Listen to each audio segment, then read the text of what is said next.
show, but we were talking earlier about how the ratings were starting to be affected.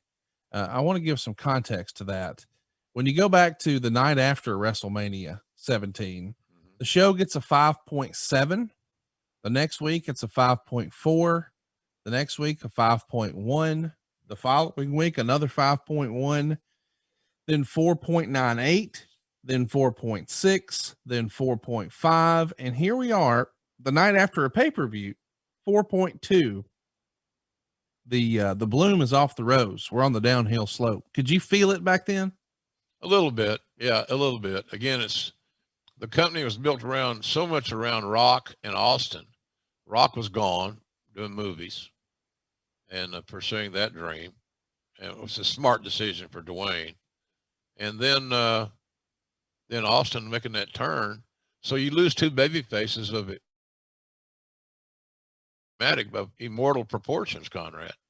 They're no longer available on that babyface side. And as we have discussed here, we didn't have anybody ready for Steve as a babyface or a heel. So anyway, we had to hit the reset button. Yeah, and we needed to get somebody hot on the other side of the aisle, which with all those baby faces that we have. So, but thinking, well, we'll just put the old rocket ship under their ass and it's all automatic and all that stuff. Well, come on, man. It's not automatic, and everybody ain't got it. We didn't have any more Austins and Rock baby faces on the roster. They weren't existing at that point. And I dare to say that maybe since then, no one has approached their status as a baby face in WWE. Not a maybe, it's a guarantee. Nobody has reached their status, and we're seeing two very capable performers right now. They're working a hardcore match. Of course, Rhyno's our hardcore champion, and Big Show's challenging for it. He's got on knee pads and elbow pads and wrist tape. It's a unique look for Big Show here in this era.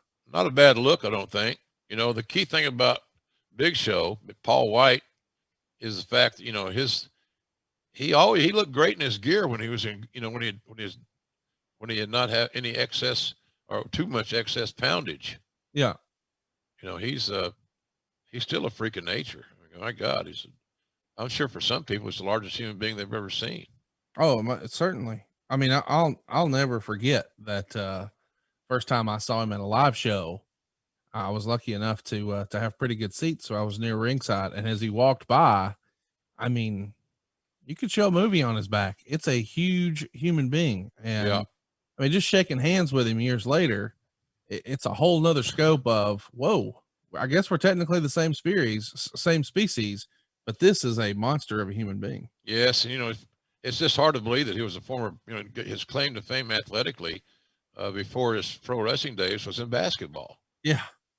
I know he played at Northern Oklahoma Junior College in Tonkawa. Yeah, and they sent him there. He was going to go to Wichita State. Wichita State at that era was pretty damn good.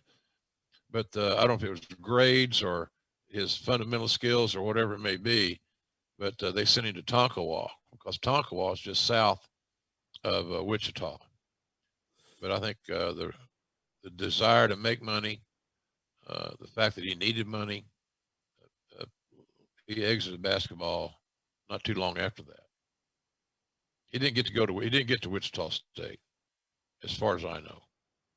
Let's talk about what Meltzer wrote here. He says, less than 2 months after the biggest show in the history of the industry, the entire wrestling industry seemed to hit a panic. The Monday night audience for wrestling has declined to a scary degree, coming off the end of Nitro and folding of WCW down to a 4.2 rating on May 21st for the best Raw in a long time. This number was equivalent to the audience the show used to draw a few times a year. It aired from 11p to 1a on a tennis or dog show night. The WWF not only has lost all the former Nitro audience, as well as having dropped about 16% of its own core audience over a 7-week period. House show business on a strong run of the past few years have started showing more signs of weakening than in any period in the last 5 years. Moreover, never in recent years has so much been said about the boring state of the WWF, with stagnation setting in. The similarities with WCW were just too scary in an industry lacking no major league alternative. Is the Observer something that you read at the office, or did you read it at all back in 2001? It came to my home, so I would read it at home. But to say I read it religiously from cover to cover would be a lie, and I don't lie to our audience. I'd read what's applicable to us or the lead news story, something along those lines. But what happened in other areas that did not affect me and my work, I did probably peruse very often. But yeah, I got it at home, and that's where that's where I read it.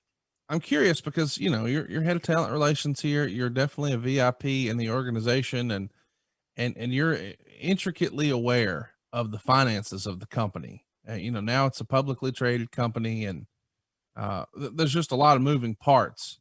But I'm just curious, when you read something like this in the Observer, where it seems to spell doom and gloom, oh my gosh, choke slam through a trash can, that ought to do it. Rhyno has lost. Big Show is your winner. Are you nervous? Do you just pay it no mind? Do you think, well, he don't know what I know? What I'm seeing, we're off the track here. Well, Dave didn't break any new news. Right. It wasn't, in fact, we weren't aware of where the trends were. So I would say all he did was enlighten his audience to what he felt was a news story, and it was. But we were aware of that.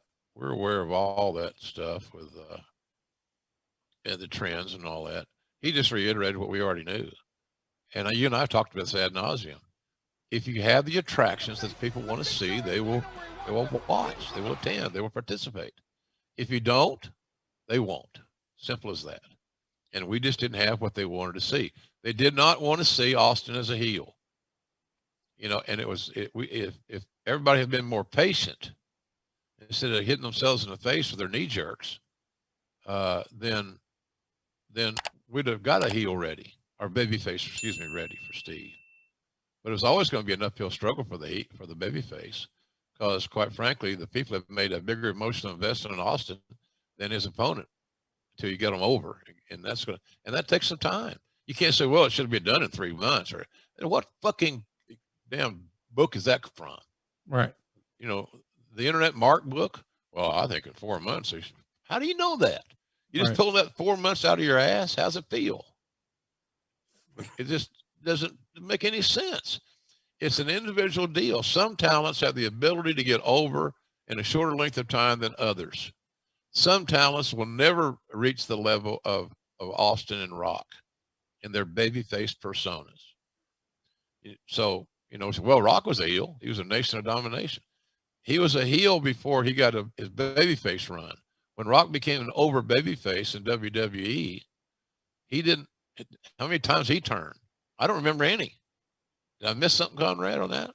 No, you're missing something right now, though. Terry Reynolds has come to visit the APA, and don't we all love summer vacation, relaxing, laying out by the pool, barbecues, hitting the beach, doing, well, nothing?